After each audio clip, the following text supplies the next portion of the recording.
नमस्कार, वंदे भारत, जय श्री कृष्णा। मित्रों, आज मैं अपने राष्ट्र भारत की आवाज बनकर के आपके सामने हूँ। शब्द और प्रस्तुति मेरे राष्ट्र की है। मैं अपने राष्ट्र का प्रतिनिधित्व कर रहा हूँ। कुछ दिन पहले गाजियाबाद के अंदर मेरी 3 बेटियों ने आत्महत्या कर ली। किसी कोरियन ऐप को देख करके उनकी मानसिकता जकड़ी हुई थी। मनुष्य भयंकर मानसिक अवसाद से घिरता जा रहा है और उसे लग रहा है कि मैं प्रोग्रेसिव हूं, मैं तरक्की कर रहा हूं।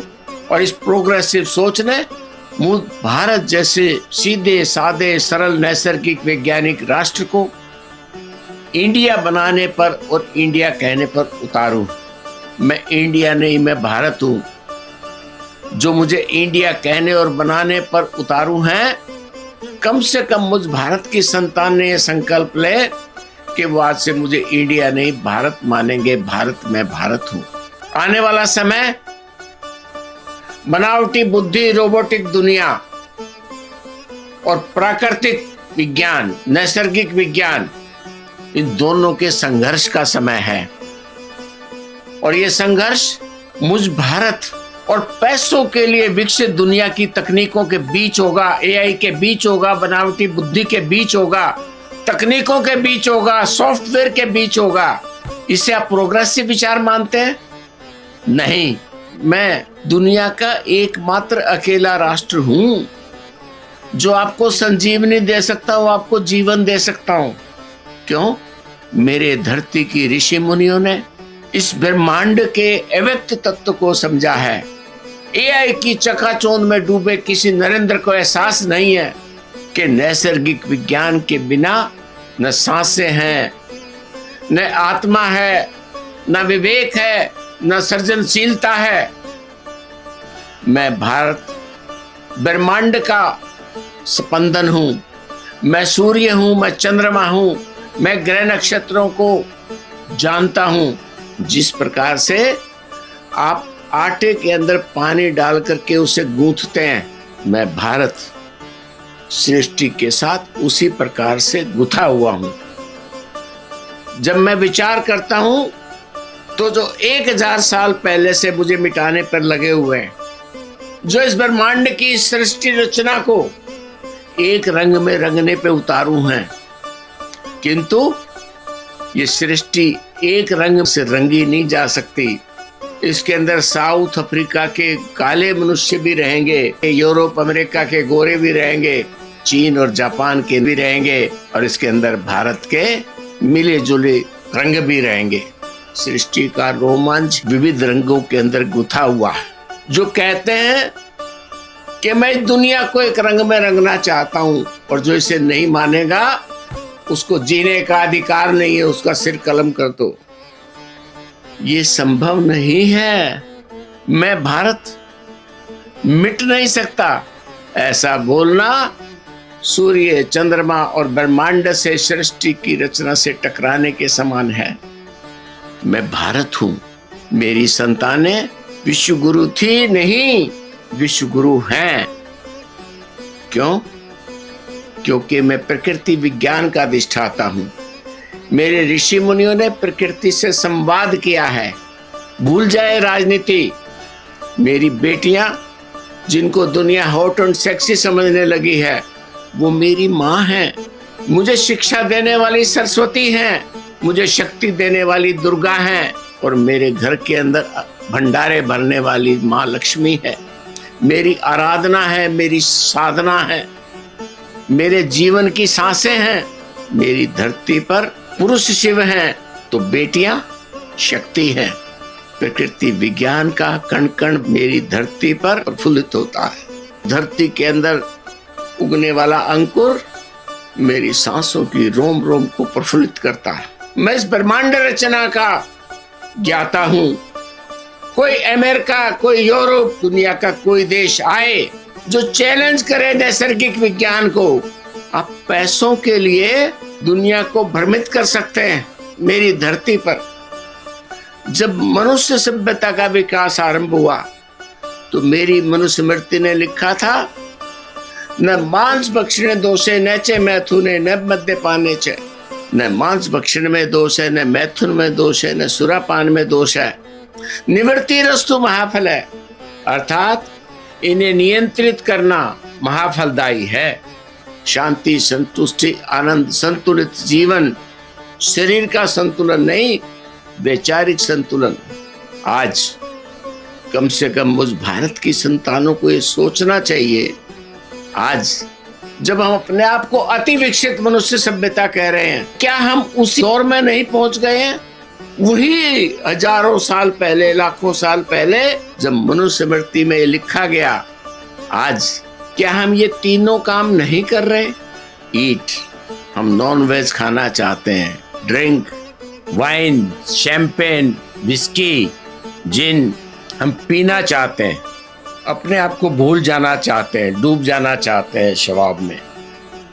हम भूल जाते हैं कि जिस आनंद को, जिस शांति संतुष्टि को हम पाना चाहते हैं, वो शांति संतुष्टि हम नहीं, वो ड्रिंक ले रहा है। और रिलेशनशिप, हम विवाह नहीं करेंगे, मत करिए। क्या हम ब्रह्मचर्य का पालन करेंगे? हम भूल गए जिस रिलेशनशिप में रहना चाहते हैं, उस रिलेशनशिप में रहने के लायक क्या हम माता पिता के रिलेशनशिप से नहीं जन्मे हैं? क्या मेरा विकास मेरी माँ के गर्भ में नहीं हुआ है? क्या ये प्रक्रिया जिसको हमने सर्वस्व मान लिया है, वो नैसर्गिक विज्ञान की देन नहीं है? हम जब एंजॉयमेंट के रिलेशनशिप में आते हैं तो हम भूल जाते हैं कि सिस्टम, ये प्रक्रिया मनुष्य के जन्म के लिए बनी है। क्या यह केवल आनंद के लिए बनी है या सृष्टि रचना की ब्रह्मांड के मूल सिद्धांत सर्जन और विसर्जन के लिए बनी है? कितने भोले और भ्रमित हैं हम, कितना बड़ा अनर्थ और अनाचार के अंदर जी रहे हैं। अपने इस विचार को पहचानिए, अपने विचार को ठीक करिए, वैज्ञानिक धरातल पे लाइए। कहने को तुम तकनीकों के और विज्ञान को अपने आप को सर्वोपरि मानते हैं, लेकिन वो विज्ञान हमारे मस्तिष्क को शांति देने की बजाय अशांति दे रहा है, क्योंकि हम उसका दुरुपयोग कर रहे हैं, नैसर्गिक विज्ञान का दुरुपयोग कर रहे हैं। भूल भुलैया में है, भुलावे में है। विचार कीजिए, ये दुनिया, धरती, आकाश, आकाश के अंदर प्लैनेट्स, चांद, सितारे, बहुरंगी दुनिया, और मेरी धरती वो धरती है जिस पे प्रकृति की चारों ऋतु आते हैं। मेरी धरती वो धरती है जिसके उत्तर में हिमालय खड़ा है, दक्षिण में सागर हिलोरे मार रहा है। ब्रह्मांड का वो धरती का टुकड़ा जिसकी आती जाती सांसों के अंदर नैसर्गिक विज्ञान इस ज्ञान से गुथी हुई है, और मेरी संतानें उसको समझने का प्रयास करती हैं। इसलिए दुनिया मुझे विश्व गुरु कहती थी, और अब मेरी अपनी संतानें, मेरी धरती की संतानें मुझे भूलने पर तुली हुई है। इंडिया बनना चाहती हैं, प्रोग्रेसिव बनना चाहती हैं। फिर किसी गाजियाबाद के अंदर 3 बेटियां मेरी मोबाइल और सोशल मीडिया की बातों में आकर के अपनी मानसिकता को खराब करेंगी और अपने जीवन का बलिदान दे देंगी। आत्महत्या मेरी धरती के ऊपर भगवान श्री कृष्ण की वाणी से भगवत गीता निश्रित हुई। मेरी संतानें भ्रमित है। मेरे राम ने मेरी धरती पर मर्यादापूर्ण जीवन जिया। पूरे विश्व को दर्शन देने वाला भारत आज खुद अंधकार में डूबा हुआ है, और तब डूबा हुआ है जब राम और कृष्ण इस धरती के ऊपर हुए। मेरी संतानें भ्रमित है। निकलिए इस मानसिक अवसाद से, निकलिए। मुझे इंडिया समझने वालों, मैं भारत हूँ।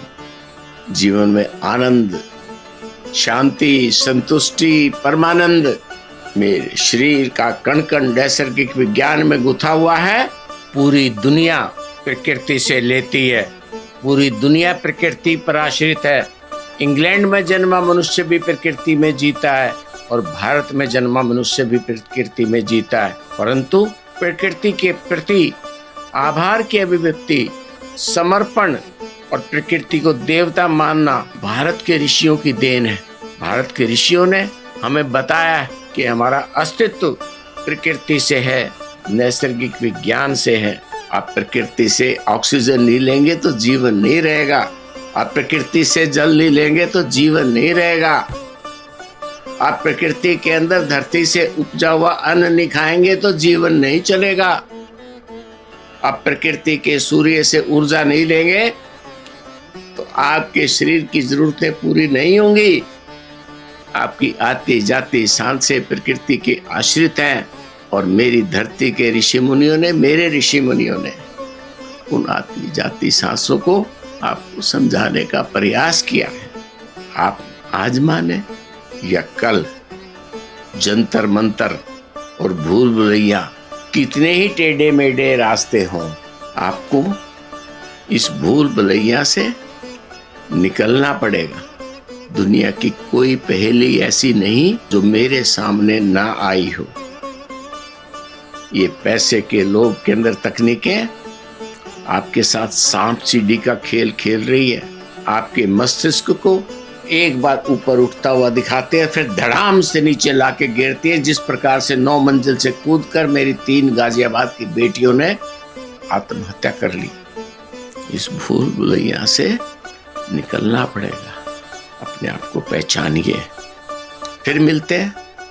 आशा करता हूं आपने मेरे राष्ट्र की वाणी को ध्यानपूर्वक सुना होगा। फिर जब मेरे राष्ट्र की प्रेरणा होगी फिर आपके सामने उपस्थित होऊंगा। नमस्कार। वंदे भारत। जय श्री कृष्ण।